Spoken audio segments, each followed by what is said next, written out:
Hello, this is Molly Reamer with 30 Days of Goddess in Bridget's Grove with this week's mini ritual for the Creative Spirit Circle.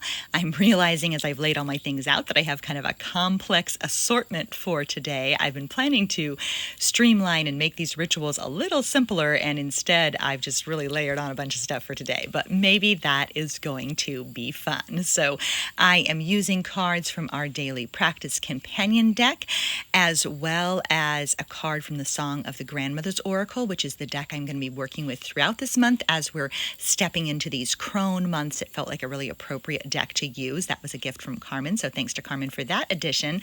And it just feels like the right time to tap into the Song of the Grandmothers, considering this month's connection with ancestry and wisdom and all those kinds of things. Then I'm also using a little assist from the Wisdom of Trees edition from Linda Fabry. This was a deck present from Teal. So several gifts represented in today's reading. And then we also have the Hecate card from The Goddess Speaks, which I don't think is an oracle deck that is available anymore. Maybe it is Depoth. And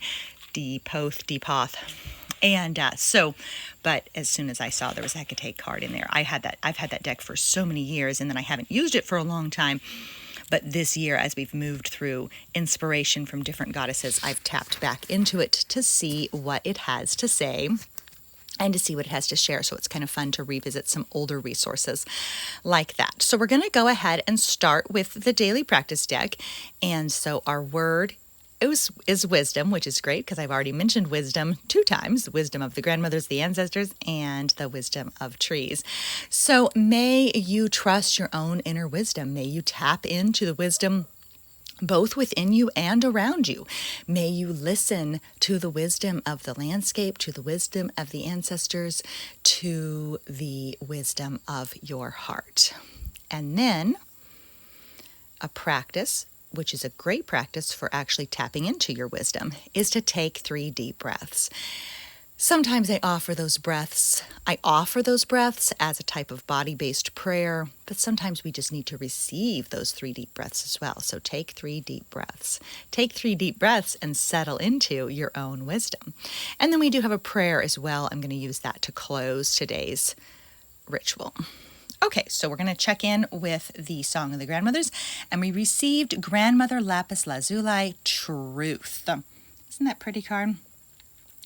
So the message here is to see through deception, to discern, to recognize the signs. Illusions dissolve.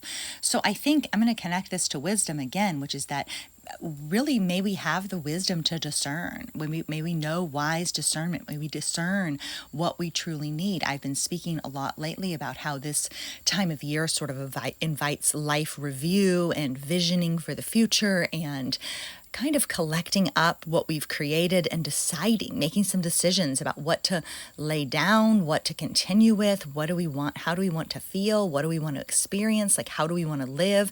There's a doorway here into more fully embodying our magic, our truth, our wisdom. I've shared a couple of times in several contexts that my word of the year for 2025 is embody. See my new ring, yay!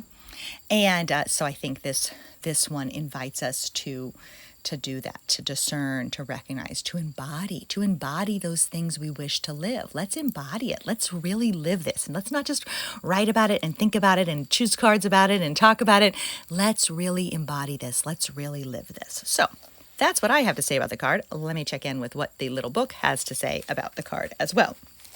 And so this one says that Grandmother Lapis Lazuli is a picture of clarity and certainty. Aha, didn't I just say that about clarity? Shot through with veins of gold. The field around her is faintly luminous, enclosing her in a deflective aura.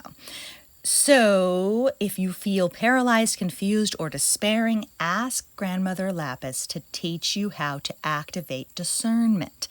Let Grandmother Lapis teach you how to activate discernment. So may we have the wisdom to activate discernment. I have all kinds of affirmations popping in today about wisdom. A practice is to enclose yourself in a sphere of light bright enough to disclose and dissolve anything false. So you may wish to envision yourself enclosed as a practice, envisioned in a sphere of light that's bright enough to both disclose, give you clarity, and also to dissolve or burn away anything that's clouding your judgment and obscuring your clarity.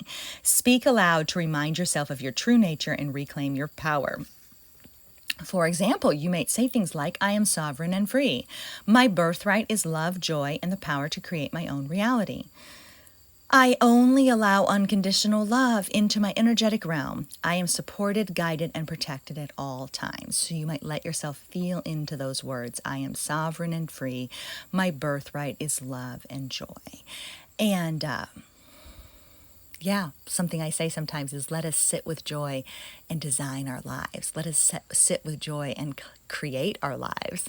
Let's co-create how and what and why and where we want to live based on how we want to express ourselves based on this wisdom and clarity and truth and magic and purpose and wise discernment.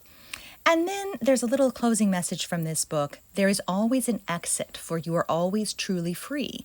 Nothing and no one has more authority over you than you do yourself. Never forget. Visualize my weight, that's the lapis speaking. Visualize my weight in your palms as a tactile reminder of what's real.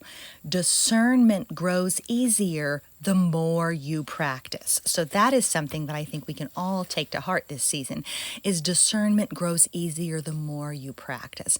And actually that's kind of true of a lot of different things and a lot of different practices. Is, daily practice becomes easier the more you practice. Writing becomes easier the more you practice.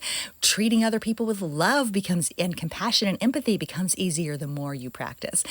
The more going on a walk, exercising, whatever it is, cooking, all those things become easier the more you practice. So discernment becomes easier the more you practice. And sometimes we can feel scared or afraid or like it's all too much, too big, too much, and we're too small.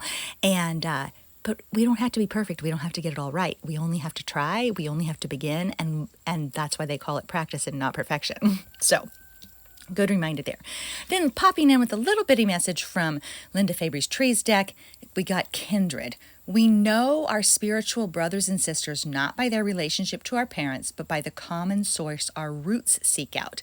And I think this really is that power of community, that we have the common source our roots seek out. That's what brings us into connection with others. We don't have to have a blood relationship. I've spoken before about ancestors of bone and ancestors of stone. We can have heart ancestors, soul ancestors, and physical ancestors. And so those people, those things around us, those life forms that have a common source that our roots seek out can be important sources of wisdom and support and learning. Okay, so here we are with our Hecate card. This book pronounces her name Hecate, which there's multiple spellings too, with a K, with a C. They're based on where she, as I mentioned in the Goddess Guidance Club video, is Hecate was potentially imported kind of into Greece from Turkey, and so pronunciation, spelling, etc. accompanies her in her different iterations in different cultures and in different geographic locations. So we have Hecate or Hecate as transformation here, and you've probably heard me speak so many times in the last couple of weeks, months, who knows, years, about transformation and the crossroads. And I've been talking about the crossroads, the cauldron, and the cave. I keep talking about thresholds. Oh my goodness, so many things that I keep coming back to here. So this is a prayer really for Hecate. And so I think I might be I'm going to skip ahead to the book and I'm going to come back to the prayer for transformation. And so again, Dee Poth is the one who wrote this. Hecate, Greece. Hecate is the queen of night, goddess of the dark of the moon. She was an important goddess of the Amazons, and she's often associated with the Greek goddesses Demeter or Demeter and Persephone. She completes the triad, maiden, mother, crone.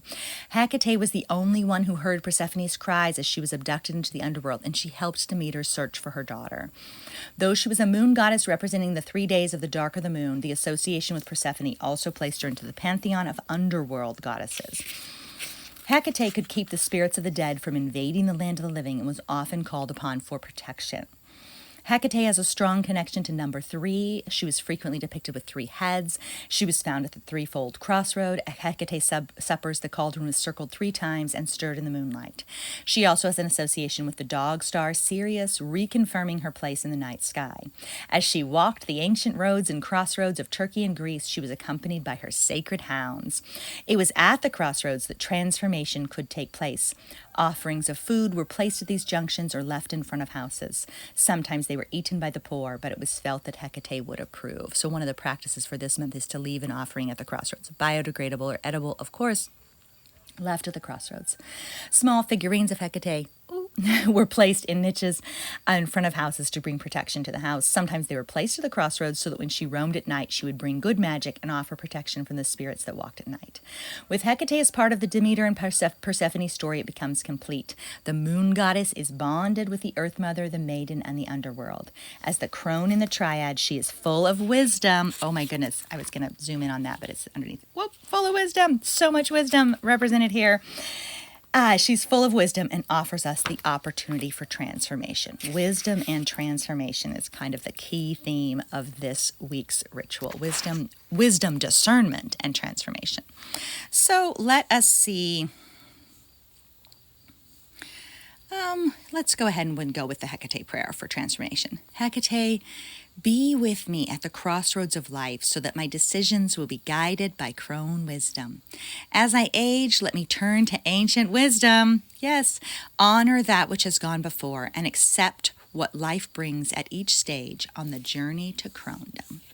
And then truly closing with this prayer from our daily practice deck. And you may wish to place a hand on your heart and a hand on your belly and just listen to this one or offer it with me. May we keep coming back to trust, our feet on the earth to carry us, our hands to reach out to one another, our hearts cracking open to feel again and again. May we keep coming back to trust, the wind in our hair, the sun in our eyes, the hope that kindles bright and flaring in our chests. May we keep coming back to trust, the pull of the moon, the dance of the tides, the rhythm of our pulse. May we keep coming back to trust. So, may you keep coming back to trust. May you know wise discernment. Keep living your magic. Bye-bye.